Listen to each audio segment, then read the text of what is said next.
isn't that what the fun part is about life? They don't know what cold is. Everything is so loud in New York. Morning, Trainiacs.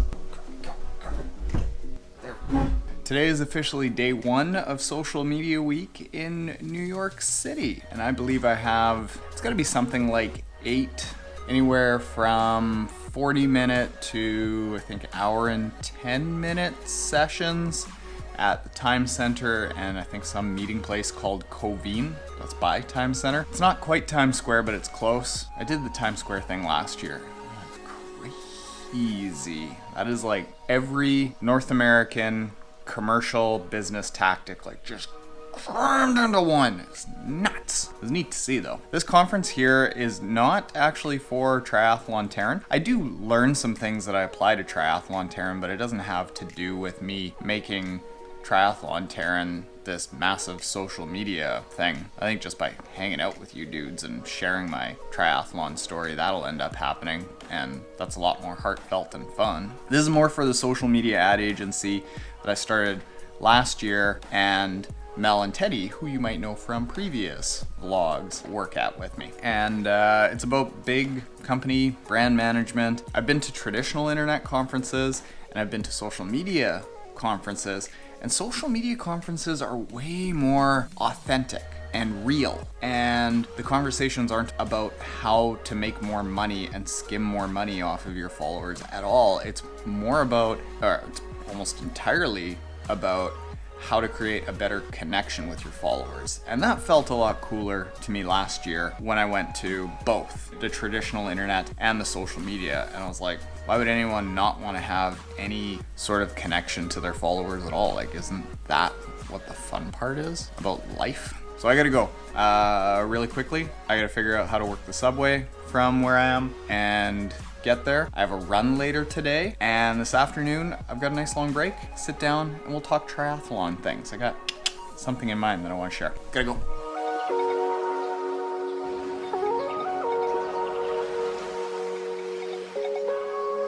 What's up? So I'm on lunch break now, and I found this delightful brick background that's a little bit reminiscent of the old school Triathlon Taren background, and it's literally right across the street from where I'm spending this week.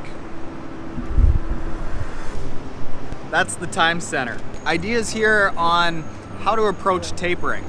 Number one, you want the length of your taper to be one of two things, either more than 2 weeks long or like 2 or 3 days.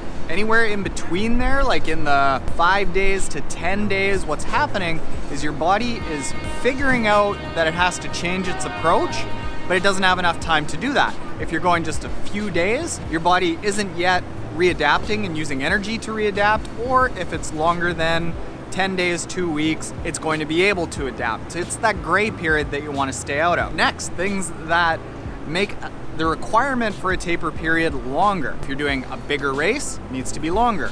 If you're older, unfortunately, it needs to be longer. If the race is more of a key race and you're not just training through a race, taper needs to be longer. Or in my case, if you've got a bit of an effed up schedule, like I'm traveling at a time that I would normally be doing the last little bit of training block, it's good to have a longer taper so you've got more time to adjust and let the body figure out what's going on with travel and crap like that. So general protocol for a taper is to take 2 to 3 days completely off right at the start. That flushes all the accumulated fatigue out of your body.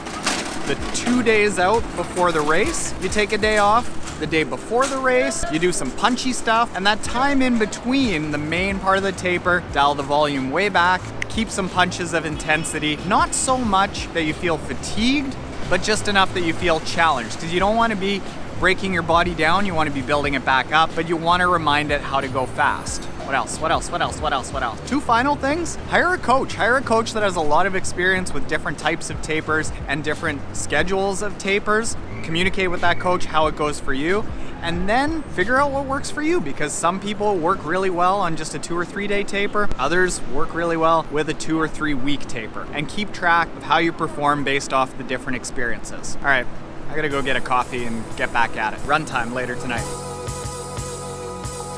Everyone else around here is running in toques and mitts and long pants. They don't know what cold is. I had somebody complain to me today because it was 25 degrees, which would be like, I don't know, -5 in Winnipeg. All right, let's go for a very, very short run.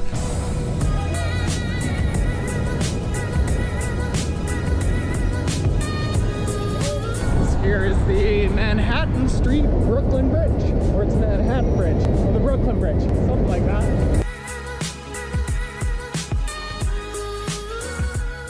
Everything is so loud on the Brooklyn Bridge.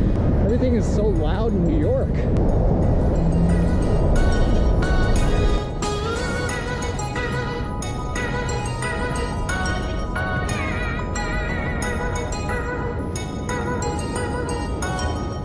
Well, that's that. It's about 5 kilometers in 24 minutes. That's all I did today. And I drank a lot of coffee. And I ate a lot of Kind bars. And I had a lot of free green juice because they're handing it out like suckers.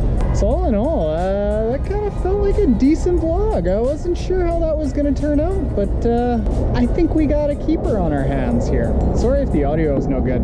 Number one, it's really hard to find a quiet spot in New York. Number two, I don't have Harry, the really nice mic. Okay, I'm gonna go eat some Beyond Meat. That'll be the first time. I hear it's really good. See you tomorrow, Trainiacs. And I will save you.